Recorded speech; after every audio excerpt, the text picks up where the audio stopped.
Hello दोस्तों, PCS अभ्यास के इस प्लेटफॉर्म में आप सभी का स्वागत है। और क्लास एक बार और रिकॉर्ड हो चुकी थी, लगभग 5 मिनट की।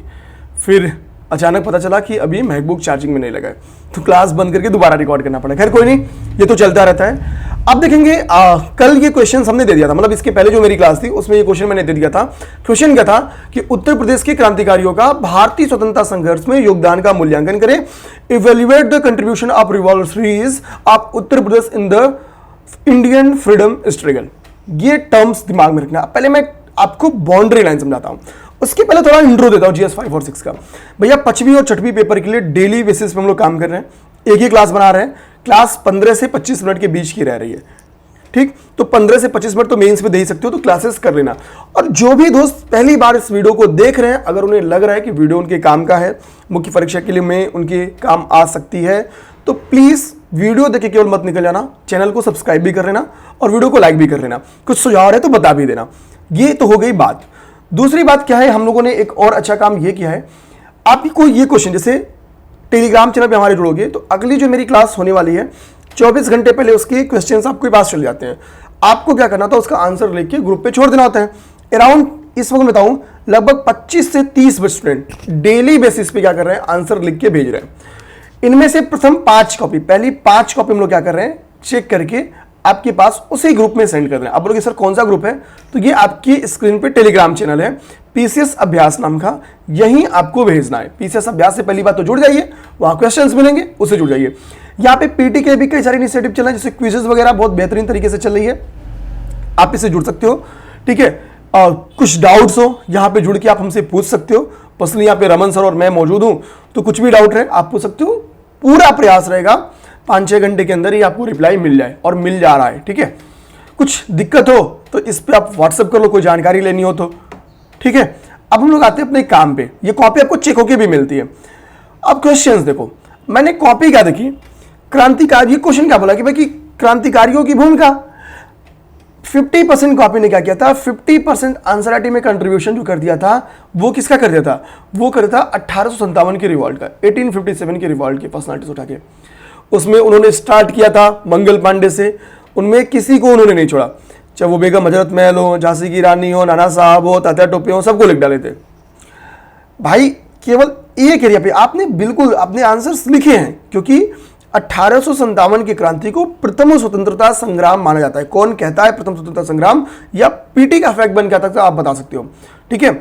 और ये कौन कहता है, न प्रथम था, ठीक है, न राष्ट्रीय था, ये स्टेटमेंट किसका है। खैर हम लोग को ये प्रीलिम्स की बातें दूर करते हैं। तो पहली बात तो सही है कि भाई आप 1857 के बारे में लिख सकते हो, लेकिन ऐसा नहीं कि आप 50% कंटेंट केवल 1857 पे खर्च कर दो, ये भी जायज बात नहीं है। आते हम लोग समझते हैं। आपको क्या करना होगा, आप 1857 से उठाओ और भैया भारत छोड़ो मूवमेंट तक जाओ। इस बीच में आपको अनेकों एग्जांपल्स मिलेंगे। आंसर कितने वर्ड में लिखना है, 200 वर्ड में, केवल 200 वर्ड में लिखना है। भाई जाहिर सी बात है 20 शब्द में आप इंट्रो करोगे, 20 to 25, और 20 to 25 शब्द में आप कंक्लूजन करोगे। टोटल आपके पास 50 शब्द तो खत्म हो गया, 40 to 50 शब्द क्या हुए आपके पास, खत्म हो गया। 150 शब्द में ना लिखना है।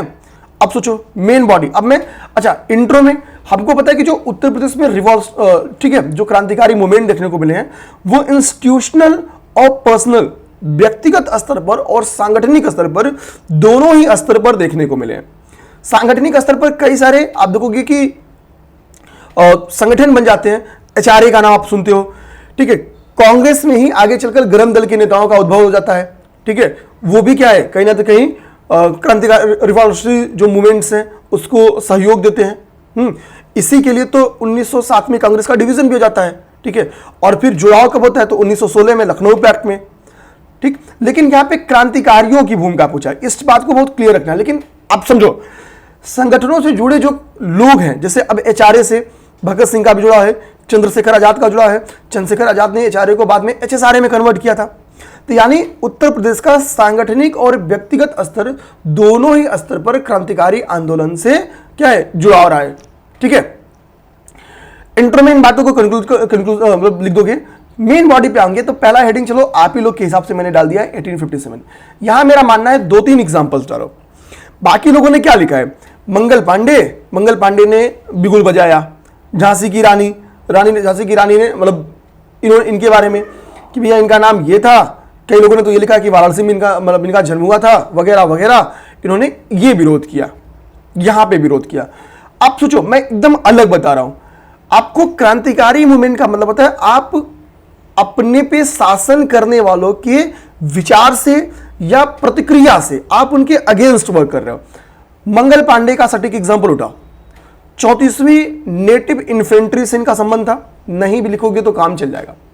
कहां पे इन्होंने, कहां से संबंध थे, मेरठ से, मथुरा से, कहां से बताओ। तो इस जगह पे इन्होंने, ठीक है, जो रिवॉल्ट है वो स्टार्ट किया। और आपको पता है इन्होंने अपने जो इनकी एजुडेंट थे उनकी हत्या कर दी थी। क्यों? क्योंकि रॉयल इनफील्ड नाम की जो नई बंदूक आई थी उसमें चर्बी वाले कारतूस का प्रयोग किया जाता था। इस बात की पूरी, कुछ लोग कहते हैं अफवाह थी, कुछ लोग कहते हैं सत्यता थी। इसके लिए एजुडेंट की हत्या करते। एजुडेंट की हत्या करने का मतलब क्या है? आपने बगावत कर दिया, और यही है क्रांतिकारी का एग्जाम्पल। ठीक है, तो मंगल पांडे आप लिख सकते हो। झांसी की रानी क्यों विरोध की थी? वो लॉ क्या था, वो अंग्रेज का कानून क्या था जिस कानून के विरुद्ध जो दत्तक पुत्र हैं उनको स्वीकार नहीं किया जा सकता था एज अ शासन में, एज अ उत्तराधिकारी। उसका नाम लिखो। इसके द्वारा लाए गए इस कानून के विरोध में झांसी की रानी ने रिवॉल्ट किया। अब आप शासन करने वाले के विरोध में लिख रहे हो, ये स्टेटमेंट क्लियर लिखो। बहुत सारे लोगों के स्टेटमेंट में नहीं लिखा था। और रिवॉल्ट इन्होंने कितना तगड़ा किया था कि आप ह्यूज रोज का एक स्टेटमेंट देख सकते हो। उन्होंने कहा था, हियर ले the women who was the only man among the rebels, यानी जो विद्रोही थे उनमें एकमात्र ऐसी पुरुष थी, मतलब यहां पे एक ऐसी महिला थी जो विद्रोहियों में पुरुष थी। यानी बेसिकली क्या है ना कि उनका जो विरोध था, जो सर्वाधिक विरोध का सामना करना पड़ा, वो झांसी की रानी लक्ष्मीबाई से करना पड़ा, किसी ने इमेजिन नहीं किया था। तो इनकी बहादुरी में यह स्टेटमेंट दिया गया, इस बात को लिख सकते हो आप लोग। आप चाहो तो बेगम हजरत महल वाला भी कॉन्सेप्ट लिख सकते हो। ठीक है, कि बेगम हजरत महल ने लीड किया, यहां पे अंग्रेजों के ये अधिकारी मारे गए। पीटी का क्वेश्चन है, बता सकते हो। ठीक है, तो ये तो भाई अब देखो 3 तो मैंने ही बता दिया, मैं कहूंगा केवल 2 के बारे में लिखना, बहुत ज्यादा नहीं। ठीक है, एक्सप्लेन। मैं देखो आप ये दिखाओगे ये मारे गए, इनकी हत्या हो गई, ये हुआ, नीतियों का विरोध हुआ, तो क्रांतिकारी रिवॉल्यूशन झलकती है फिर। ठीक, अब देखो अभी मैंने थोड़ा अरेंज नहीं किया है। अब इसके बाद से क्या करो, आप चाहो तो किसान संगठन के बारे में लिख सकते हो। आप बोलोगे सर ये कहां क्रांतिकारी में आप शामिल करा रहे? मेरे भाई रुको, किसान संगठन क्यों बने थे?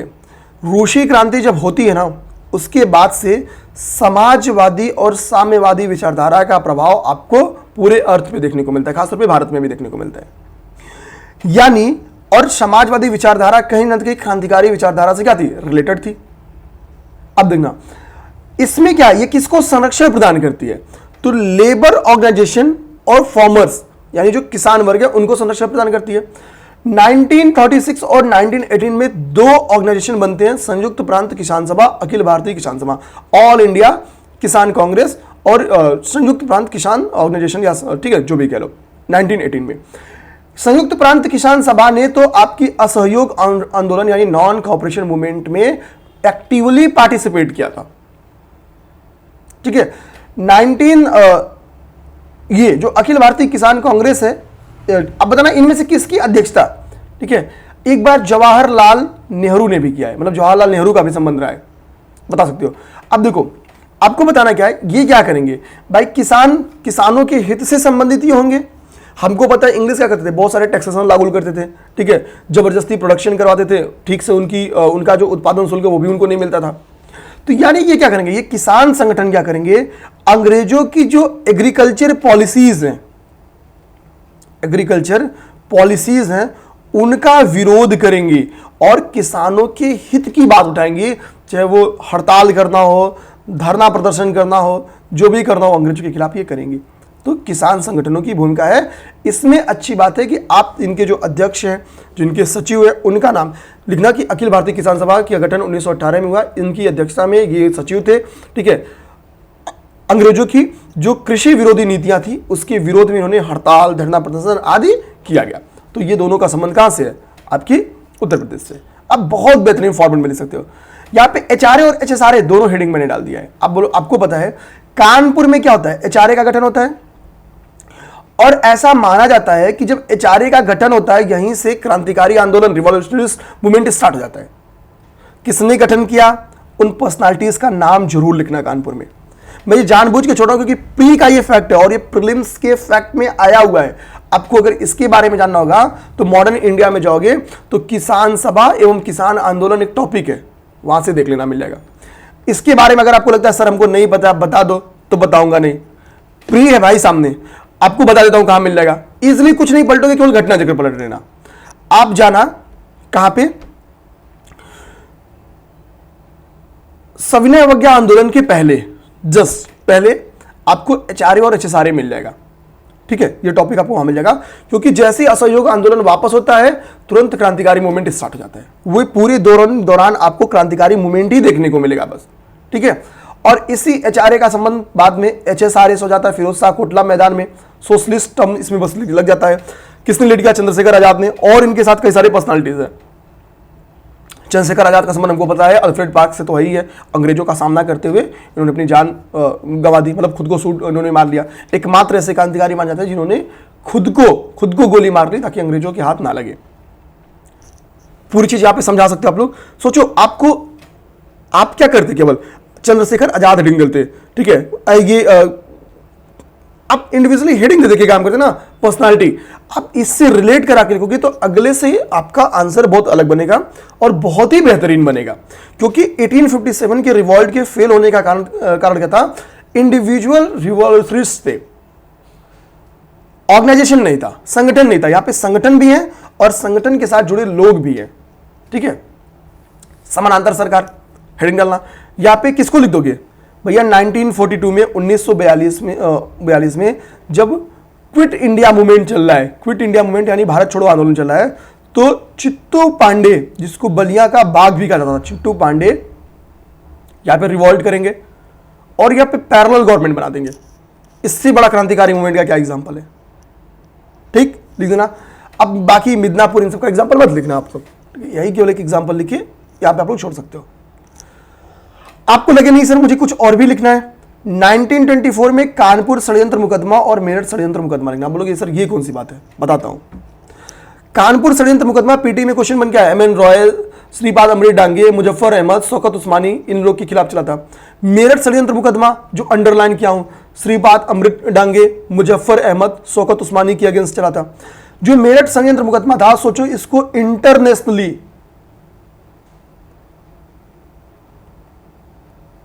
ठीक है, इसको कवर भी किया गया था। आप सोचो अल्बर्ट आइंस्टीन का आपने नाम सुनता है, आइंस्टीन ने इस पे दुख जताया था। अल्बर्ट आइंस्टीन ने, बहुत सारे लोगों ने जिसमें आइंस्टीन का नाम शामिल है, उन्होंने दुख जताया था। इंटरनेशनल कवरेज मिली थी इसको। ये षड्यंत्र मुकदमा क्यों चला? अंग्रेजों को पता था कि भैया जैसे ही ये असहयोग आंदोलन, नॉन कॉपरेशन मूवमेंट वापस हुआ है तो रिवॉल्यूशनरिस्ट मूवमेंट बढ़ गए। अब जो ये क्रांतिकारी हैं, इनका काम क्या, ऑर्गेनाइजेशन का निर्माण करना। तो इन्होंने कहा कि ये पर्सनालिटीज जो दिख रही है स्क्रीन पे आपको, एमएन रॉय, श्रीपाद अमृत डांगे, मुजफ्फर अहमद, शौकत उस्मानी और बहुत सारे लोग, इन्होंने क्रांतिकारी संगठन का निर्माण कर अंग्रेजों के साथ सशस्त्र विद्रोह करना चाहते हैं। ठीक है, और जाहिर सी बात है इन लोगों ने विरोध किया भी था। ठीक है, तो इसी के लिए इनको ये कहा जाता कि एक षड्यंत्र था, एक मतलब ठीक है, चाल थी अंग्रेजों की, उसके तहत इनको फंसा के जेल में डाल दिए। तो इनका तो भूमिका है ही ना। अब एमएन रॉय, श्रीपाद अमृत डांगे, मुजफ्फर अहमद, शौकत उस्मानी की भूमिका थोड़ी खत्म हो जाएगी, लिखिए पेपर में। अब सोचो, आपको मैंने कितने, 2-3 यहां पे लिख दो, किसान संगठन के बारे में 2 बताया, 5 पॉइंट हो गया। एचआरए के बारे में आपको बताया, 6 पॉइंट हो गया। एचआरए के बारे में आप कम से कम 20 शब्द लिख सकते हो, बढ़िया वाला, बकवास नहीं। ठीक है, समानांतर सरकार, ठीक है, 7वां हो गया, 2 9 हो गया। कितना हेडिंग आप डालोगे, बहुत बढ़िया हो गया। इससे बेटर आंसर क्या लिखा सकते हैं आप? समझ गए? जिन्होंने आंसर, जिनकी कॉपी चेक नहीं पाई, जिन्होंने लगे कि यार कि इस फॉर्मेट में मैंने लिखा था, ठीक है, इस हिसाब से मैंने इस क्वेश्चन को समझा था, तो बेटर है। फिर आपको आप इस हिसाब से आंसर लिख दोगे तो ये अगर 12 नंबर में क्वेश्चन बन जाएगा तो भैया आपको 8 मार्क्स तो मिलेगा ही मिलेगा 12 में से। अब कंक्लूजन कर लो। समग्रतः कहा जा सकता है कि भाई उत्तर प्रदेश में कुछ, आप चाहो तो पर्सनालिटीज का नाम लिख लो, कुछ संगठन का नाम लिख लो, ठीक है, इनके मतलब जो इंटरनेशनल मूवमेंट है इनका महत्वपूर्ण भूमिका थी, जिसके परिणाम स्वरूप, ठीक है, 1947 में देश को, 1947 में देश को आजादी मिल जाती है। आप कंक्लूड अपने हिसाब से बेहतरीन तरीके से एक कंक्लूजन प्यारा सा आप यहां पे लिख लेना है। ओके, उम्मीद करेंगे क्लासेस समझ में आई होंगी, क्योंकि यहां पे अभी मैं केवल आंसर लिखा नहीं रहा हूं, लिखना कैसे है ये समझाते चल रहा हूं, और अभी मैं उन्हीं टॉपिक्स को निकाल रहा हूं जो आपकी प्रारंभिक परीक्षा के दृष्टिगत भी इंपॉर्टेंट है, किसी को कोई दिक्कत ना है। वीडियो बढ़िया लगी हो तो प्लीज शेयर कर देना, चैनल को सब्सक्राइब कर लेना। मिलते हैं नेक्स्ट क्लास में। जय हिंद।